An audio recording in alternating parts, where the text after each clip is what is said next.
How to find Snapchat Wrapped.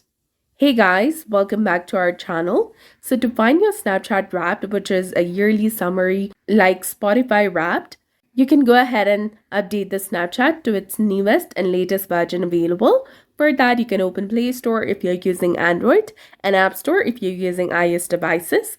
Tap on the search bar and search for Snapchat application.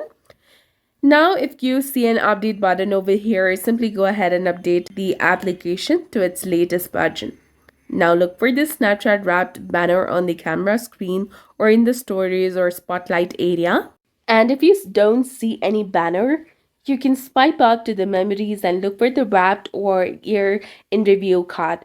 Ensure that your memories backup is complete and you have enough snaps saved. Tap the Wrapped card to see your year's highlights, stats, and top snaps, and share it with your friends or save it to your phone.